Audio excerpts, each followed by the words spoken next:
नमस्कार मित्रांनो, ठरलं तर मग या मालिकेच्या आजच्या भागामध्ये मी तुम्हा सर्वांचे अगदी मनपूर्वक स्वागत करते. मित्रांनो, आजच्या भागामध्ये आपल्याला पाहायला मिळतं आता सचिन अस्मिताला विचारतो, अस्मी अगं अर्जुन खरी आहे का? तर अस्मितामध्ये माहीत नाही रे, पण तू का विचारतोयस? तुला त्याच्याशी काही बोलायचं वगैरे आहे का? तर सचिन म्हणतो नाही ग, पण आजकाल तो बराच बिझी असतो ना, म्हणून म्हटलं घरी आहे की आजही कामासाठी बाहेर निघून गेला आहे. तर अस्मिता म्हणते त्याचं तर काहीच सांगता येत नाही. तुला माहीत आहे का, आत्तापर्यंत अर्जुनचा रेकॉर्ड आहे. अर्जुन एकही केस कधीही हरलेला नाही. एक नामवंत आणि एक यशस्वी वकील म्हणून त्याच्याकडे पाहिलं जातं. तर सचिन अस्मिताला म्हणतो, अस्मी खरंच किती छान आहे ना गं, पण त्याच्या कोणत्या केसेसबद्दल तुला काही माहीत आहे का? म्हणजे एखाद्या क्लायंटबद्दल वगैरे? तर अस्मिता म्हणते नाही रे, पण तू का असं विचारतोयस? तर सचिन म्हणतो नाही म्हणजे? तर त्याचवेळी आता तिथे अर्जुन आलेला असतो. अर्जुन अस्मिताला विचारतो येऊ का आत? तर अस्मिता म्हणते अरे ये ना, सचिन आताच तुझ्या केसेसबद्दल विचारत होता. अर्जुन विचारतो का, कशासाठी? सचिन म्हणतो काही नाही रे, आमच्यासारख्या सर्वसामान्य माणसाला कोर्टाच्या कामकाजाबद्दल माहीत नसतं ना, म्हणून म्हटलं सहज अस्मिताला विचारावं. तर अर्जुन म्हणतो हो का, पण खरंच सांगू का, तुझ्यासारख्या माणसाला कोर्टाचं कामकाज न कळालेलंच बरं आणि कोर्टात काय चालतं हे न कळालेलंच बरं. अस्मिता म्हणते अरे असं का बोलतोयस तू? अर्जुन म्हणतो काही नाही गं, असं म्हणतात ना शहाणे माणसांनी कधी कोर्टाची पायरी चढू नये, म्हणून म्हटलं, बाकी काही नाही. आणि हो सचिन, तुला जर वाटत असेल ना किंवा असंच काही महत्त्वाचं असेल तर मी एक ना एक दिवस तुला कोर्टात नक्कीच घेऊन जाईन. असं म्हणत आता अर्जुनने सचिनला चांगलंच सुनावलेलं असतं, परंतु अस्मिताला मात्र याचा काही अर्थ कळालेला नसतो. सचिनला मात्र हे सगळं काही बरोबर कळालेलं असतं आणि त्यामुळे सचिन शांतच असतो. अर्जुन हसतच म्हणतो आपण नंतर बोलूया ना या विषयावर. अस्मिताई तू चल, तू माझ्यासोबत पटकन चल. असं म्हणत अर्जुन अस्मिताला बाहेर घेऊन येतो. इकडे मात्र सचिन पूर्णपणे घाबरून गेलेला असतो. तर दुसरीकडे आता साक्षी प्रियाला म्हणते तू इतके दिवस ही गोष्ट लपवून ठेवलीस, याचा अर्थ ह्यामागे तुझा नक्कीच काहीतरी स्वार्थ असणार. तर प्रिया म्हणते अगं नाही ग बाई, माझा कसलाच स्वार्थ नाहीये. खरं सांगू का, तू जिवंत आहेस हे मला कळालं, मग म्हटलं तुला भेटावं, तुझ्याशी बोलावं, म्हणून मी इथपर्यंत आले आहे. पण आले तर काय, बाहेर पोलीस होते. पोलिसांना पाहून तर मी पूर्णपणे घाबरून गेले होते. मला तर वाटलं होतं की आता तुला पोलीस पकडणारच, परंतु नशिबाने तू वाचली आहेस.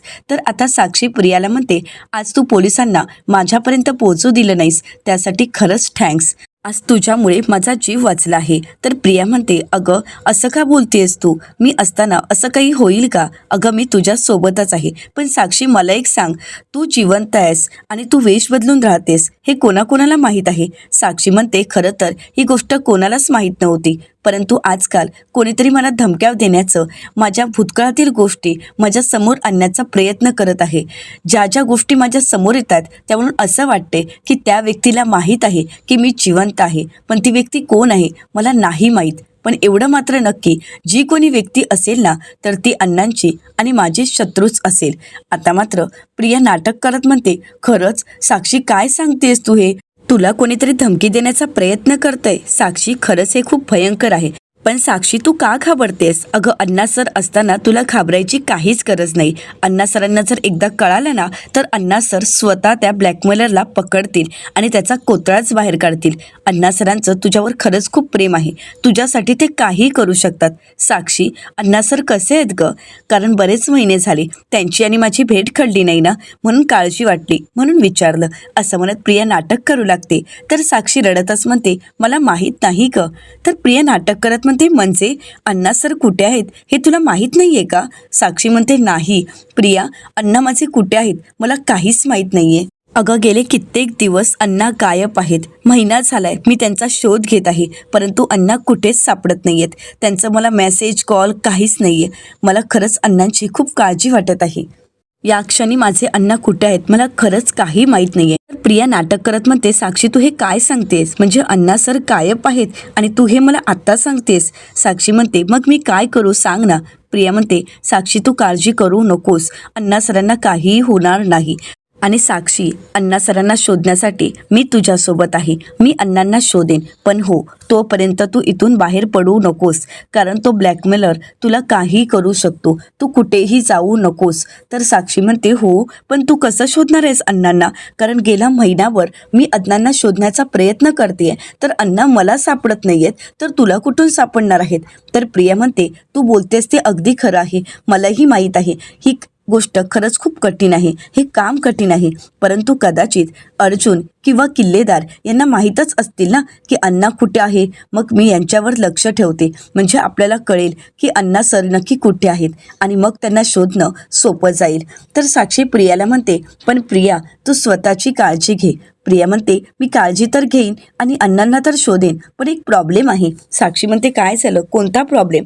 तर प्रिया नाटक करत म्हणते, साक्षी, अगं मी जरी अण्णा सरांना शोधलं, त्यांना घेऊन येण्याचा प्रयत्न केला, तरी त्यांचा विश्वास कसा बसणार आहे की मी त्यांची तुझी मदत करत आहे? ते तर माझ्यावर अविश्वासच दाखवतील ना. असं म्हणत प्रिया नाटक करत साक्षीचं मन जिंकण्याचा प्रयत्न करत असते.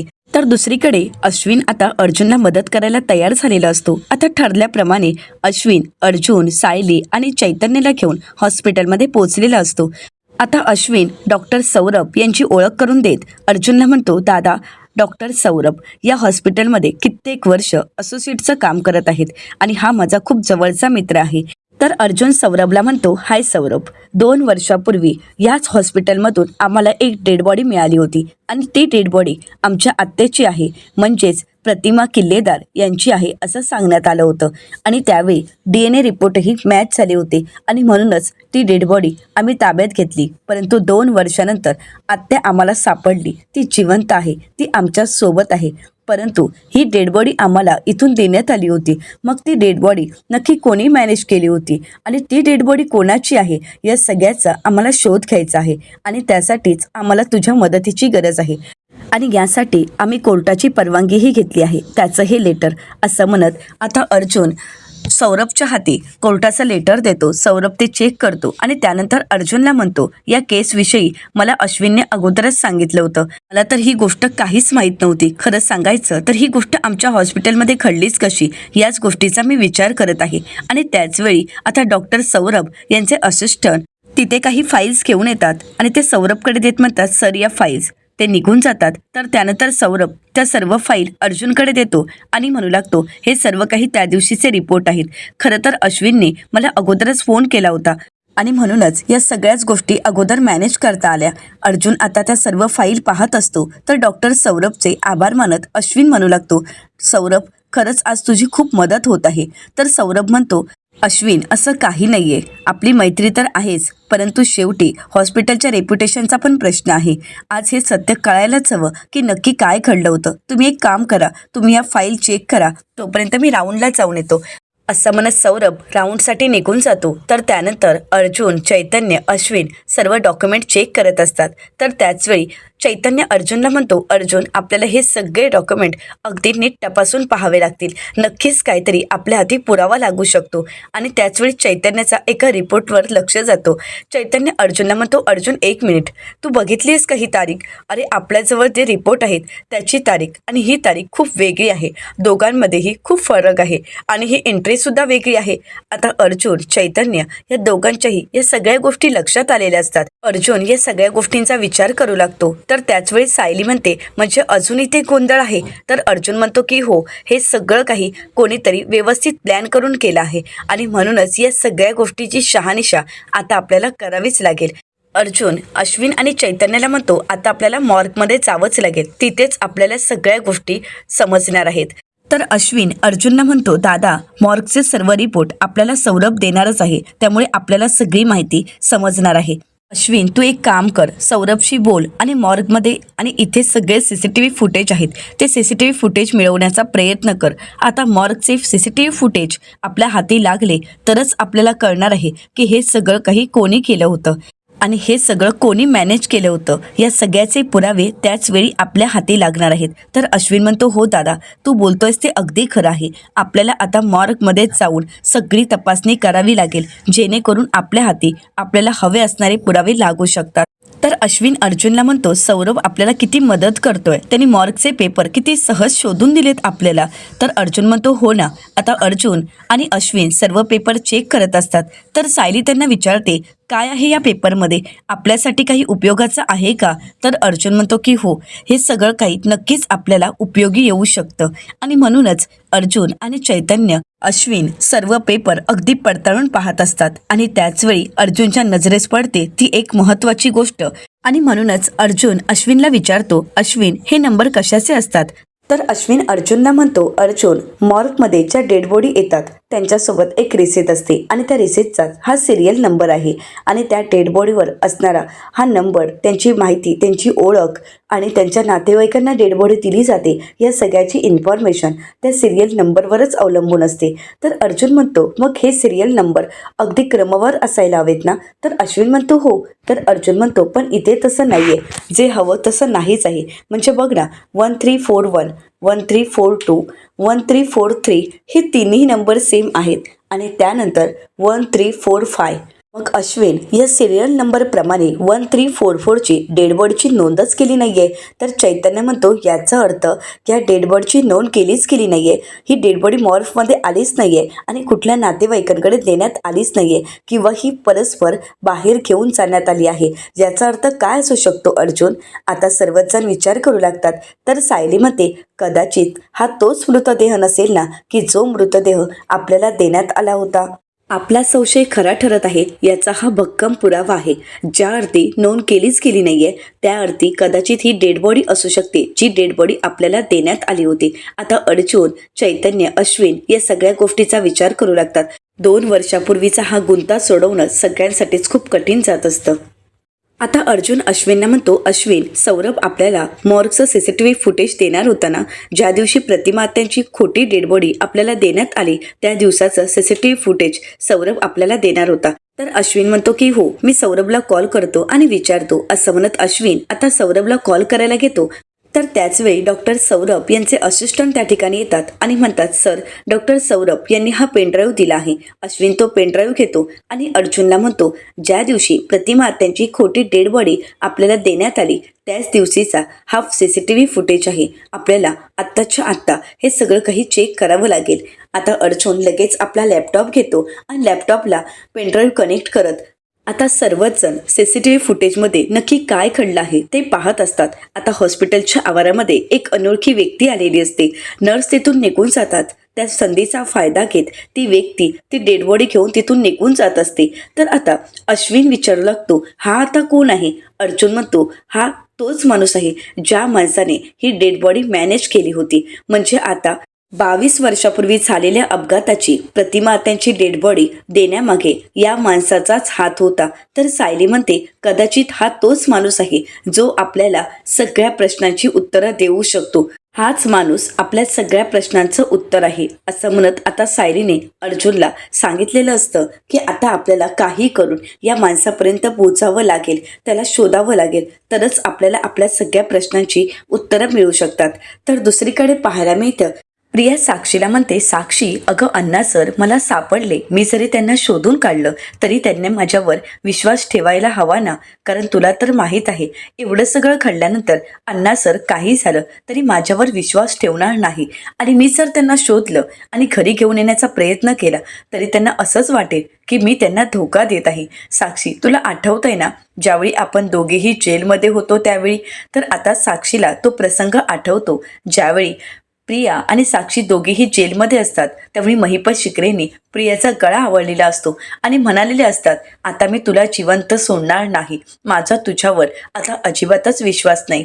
तर साक्षी म्हणते, हो तो क्षण मला अजूनही आठवतोय. तर प्रिया म्हणते, म्हणूनच तर मला भीती वाटत आहे की मी जर अण्णांना शोधलं आणि अण्णांनी माझ्यावर विश्वास नाही ठेवला तर आता साक्षी प्रियाला म्हणते, परंतु प्रिया मला एक सांग, तू खरंच अण्णांना शोधू शकतेस का. तर प्रिया साक्षीला म्हणते, जर सुभेदारांच्या आणि किल्लेदारांच्या घरी कान आणि डोळे उघडे ठेवलेत ना तर सगळ्या गोष्टी कळू शकतात. आणि तू काळजी करू नकोस, काही झालं तरी आता मी अण्णांचा शोध घेणारच आहे, अण्णांना शोधून काढणारच आहे. परंतु साक्षी त्यांचा विश्वास बसावा त्यासाठी तू एक काम करशील का. साक्षी म्हणते, काय करू सांग ना.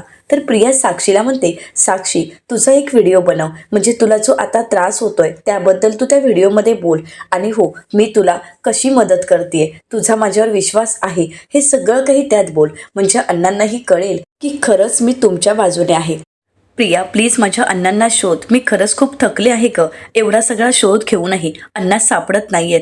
प्रिया शोधशील ना ग माझ्या अण्णांना. प्रिया म्हणते, साक्षी रिलॅक्स, मी तुला म्हटलं ना की मी अण्णांचा शोध घेईन, पण तो व्हिडिओ तू बनवायला तयार आहेस ना. तर साक्षी म्हणते, हो आपण आताच बनवूया का. तर प्रिया म्हणते, हो आपण लगेच बनवायला घेऊयात. तर त्यानंतर आता प्रिया या सगळ्यात आपली पोळी भाजून घेत असते. प्रिया म्हणते, साक्षी चल आपण एक व्हिडिओ बनवूया की ज्यामुळे अण्णांचा माझ्यावर विश्वास बसेल. तर आता प्रिया व्हिडिओ काढायला सुरुवात करते. तर साक्षी उभी राहते आणि म्हणू लागते, अण्णा माझ्या जीवाला धोका आहे, या क्षणी मला घाबरून राहावं लागत आहे, माझ्या जीवाला एवढा धोका आहे की मी घराबाहेरही पडू शकत नाही. अण्णा अशी कोणीतरी व्यक्ती आहे की जी व्यक्ती मला ब्लॅकमेल करण्याचा प्रयत्न करत आहे, कोणीतरी मला जीवे मारण्याची धमकी देत आहे, कोणीतरी अशी व्यक्ती आहे की ज्या व्यक्तीला माहीत आहे की साक्षी शिकरे जिवंत आहे आणि म्हणूनच ती मला संपवायला निघाली आहे. मला असं वाटतंय ती व्यक्ती एकतर माझा जीव तरी घेईल, नाहीतर एकतर ती मला पोलिसांच्या तावडीत तरी देईल. खरं तर आज मी पोलिसांच्या तावडीतून सुटली आहे ते फक्त प्रियामुळे. आज मला प्रियाने वाचवलं आणि म्हणूनच पोलिसांपासून मी मला स्वतःला वाचवू शकले. आज प्रियाची खरंच मला खूप मदत झाली आहे. आज खरं तर प्रियानेच मला वाचवलं आहे, परंतु यापुढे माझ्या बाबतीत काय घडेल काय होईल मला काहीच कळत नाहीये. असं म्हणत रडतच आता साक्षीने तिचा एक व्हिडिओ बनवलेला असतो. आता साक्षीने प्रियावर विश्वास ठेवून तिला व्हिडिओ बनवायला दिलेला असतो. तर दुसरीकडे पाहायला मिळतं आता नागराज काका महिपत शिकरेंचा विश्वासू माणूस रघु याला भेटायला बोलवतात आणि म्हणतात, रघु तू महिपतचा विश्वासू माणूस आहेस आणि म्हणूनच मी तुला भेटायला बोलवलं आहे.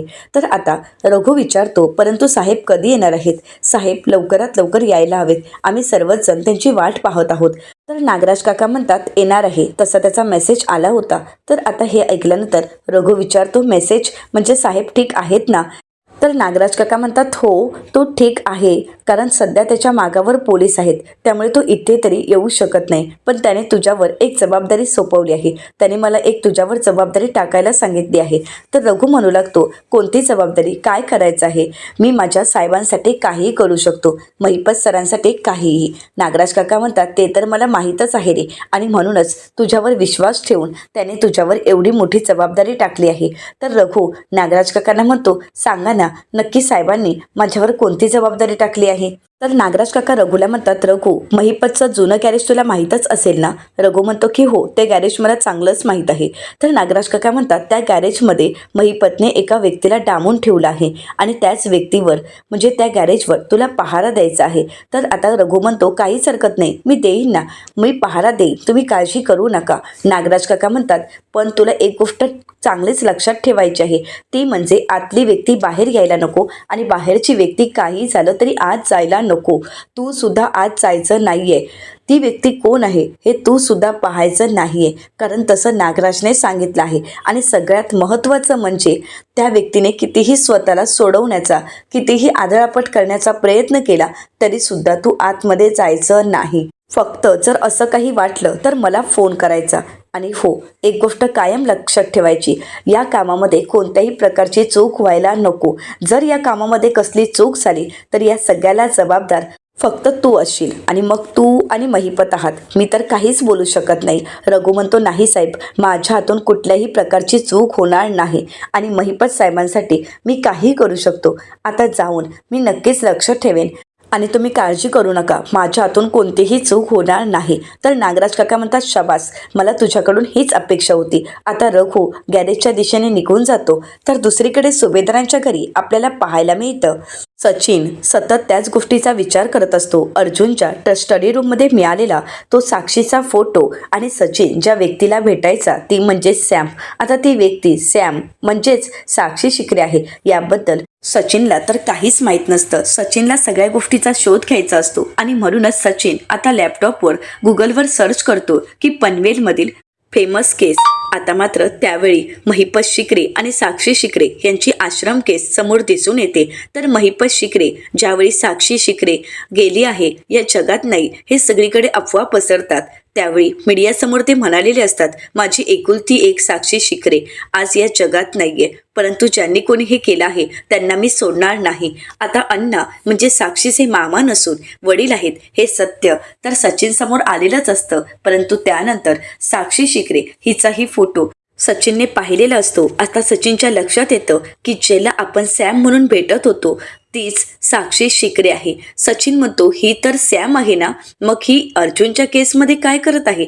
आता मात्र हळूहळू त्याला सगळं काही कळू लागलेलं असतं आणि ह्या सगळ्या गोष्टीचा विचार करत असताना तिथे अस्मिता आलेली असते. अस्मिता आता सचिनच्या लॅपटॉपवर तो फोटो पाहते आणि म्हणते, अरे ही तर अर्जुनची केस आहे. अर्जुनने या केससाठी खरंच खूप मेहनत घेतली होती, परंतु तू काही पाहतोयस? तर सचिन म्हणतो, मी तुला म्हणालो ना की मला या कोर्टाच्या कामकाजाबद्दल जाणून घ्यायचं आहे, म्हणूनच मी गुगलवर सर्च केलं की पनवेलमध्ये झालेल्या फेमस केस आणि त्यामध्ये हीच केस माझ्या समोर आली. तर अस्मिता सचिनला म्हणते की हो, ही केस खरंच खूप मोठी होती. खरं सांगायचं तर तुला केसबद्दल जाणून घ्यायचं असेल ना तर अर्जुनला विचार, अर्जुन सगळं अगदी तुला डिटेल्समध्ये सांगेन आणि कोर्टाच्या केसेस खूप इंटरेस्टिंग असतात, त्यामुळे अर्जुन तुला नक्कीच याबद्दल माहिती सांगेन. परंतु सचिन मात्र पूर्णपणे घाबरून गेलेला असतो. सचिनच्या सत्य समोर येताच सचिनला काय करावं काहीच कळत नाही. तर इकडे प्रियाने जे पोलीस मॅनेज केलेले असतात त्यांना पैसे देते आणि म्हणते, हे घ्या. आता ते पोलीस म्हणून आलेली व्यक्ती पैसे चेक करते आणि म्हणते, मॅडम एवढेच पैसे? अहो मी एवढी छान ॲक्टिंग केली, शिवाय ह्या कपड्यांचं भाडंही द्यायचं आहे. तर प्रिया म्हणते, त्यातूनच द्यायचं आहे आणि हो, जोपर्यंत मी सांगत नाही तोपर्यंत पुन्हा पनवेलमध्ये यायचं नाही, जा. असं म्हणत प्रिया त्या माणसांना पाठवून देते. आता प्रियाने खोट्या पोलिसांच्या मदतीने साक्षीचं मन जिंकलेलं असतं, साक्षीचा विश्वास संपादन केलेला असतो.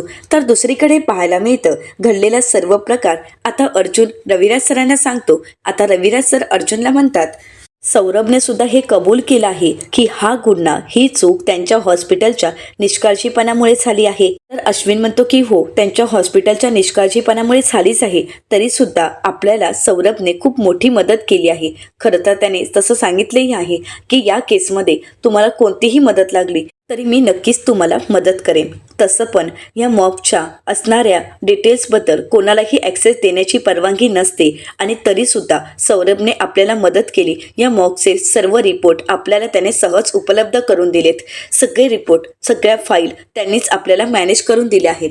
त्याच्यामुळेच आपल्याला हे सगळं सत्य शोधायला खरंच खूप मदत झाली आणि त्याने आपल्याला महत्त्वाचं म्हणजे त्या दिवसाचं CCTV फुटेजही दिलं आहे. हे बघ, आपल्याकडे ते आहे. असं म्हणत रविराज सरांना आता अर्जुन CCTV फुटेज दाखवू लागतो. ज्या दिवशी जो काही प्रसंग घडलेला असतो तो सगळा प्रसंग CCTVमध्ये कॅप्चर झालेला असतो. आता अर्जुन तोच पुरावा रविराज सरांना दाखवतो. त्यावेळी रविराज सरांच्याही लक्षात येतं की ही बॉडी मॅनेज केली गेली आहे. अर्जुन रविराज सरांना म्हणतो, हा तो त्याच दिवशीचा व्हिडिओ आहे ज्या दिवशी प्रतिमा त्यांची खोटी डेड बॉडी आपल्याला देण्यात आली होती. आता रविराज सर तो व्हिडिओ पाहतात त्यावेळी त्यांना धक्काच बसतो. एक व्यक्ती बॉडी कशा प्रकारे मॅनेज करत आहे हे सगळं काही CCTVमध्ये दिसत असतं. तर सायली म्हणू लागते, हा तोच व्यक्ती आहे की जी व्यक्ती आपल्या सगळ्या प्रश्नांची उत्तरं देऊ शकते. याच व्यक्तीला या सगळ्याबद्दल माहिती असू शकते आणि याच व्यक्तीने प्रतिमा त्यांची खोटी डेड बॉडी या हॉस्पिटलच्या बाहेर काढली असावी. असं म्हणत आता सायली तिच्या मनात येणारे सर्व प्रश्न आणि शंका सर्वांसमोर बोलून दाखवत असते. सर्वजण सायलीच्या बोलण्याचा विचार करत असतात. तर रविराज सर म्हणू लागतात, महिपतला हे सगळं काही माहीत असणं, प्रतिमाची खोटी डेड बॉडी आणि हा व्हिडिओ या माणसाने केलेला मॅनेज, म्हणजे हे सगळं काही इंटरनल एकमेकांना कनेक्ट आहे. या सगळ्या गोष्टी एकमेकांमध्ये गुंतल्या गेलेल्या आहेत आणि या सगळ्याला आपल्याला वेगळं करावं लागणार आहे.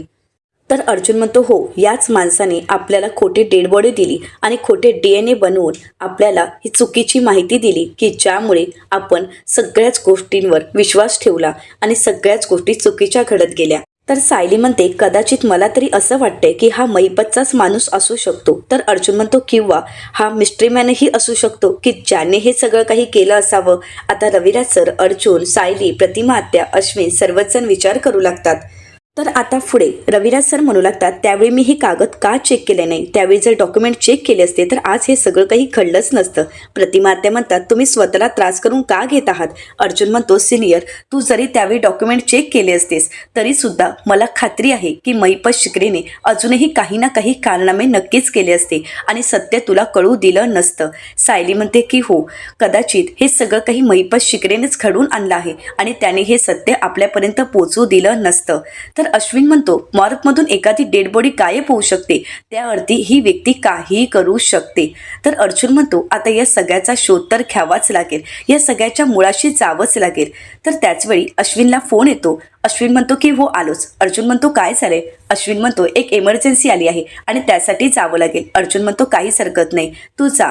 आता रविराज सर तो व्हिडिओ पाहतात आणि म्हणू लागतात, ही व्यक्ती फक्त माझ्या समोर येऊ दे. आत्तापर्यंत 22 वर्ष जो काही मला मनस्ताप झालाय तो या व्यक्तीमुळे झाला आहे. आता या व्यक्तीला मी सोडणार नाही, असं म्हणत रविराज सर संतप्त झालेले असतात. रविराज सरांना या सगळ्याचाच खूप राग आलेला असतो. प्रतिमा त्यांना रविराज सरांची काळजी वाटत असते.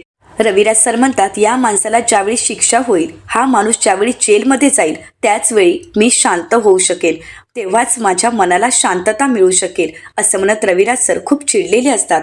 तर येणाऱ्या पुढील भागामध्ये आपल्याला पाहायला मिळतं, कल्पनाताई आणि अस्मिता बाहेर गेलेले असतात आणि त्याचवेळी सचिनही साक्षीला भेटण्यासाठी गेलेला असतो. आता सचिन साक्षीला किस करत असताना तिच्या जवळ असताना अस्मिताने पाहिलेलं असतं. आता अस्मिता तिथेच कोलमडून जाते. कल्पनाताईंना या सगळ्याचा धक्का बसतो.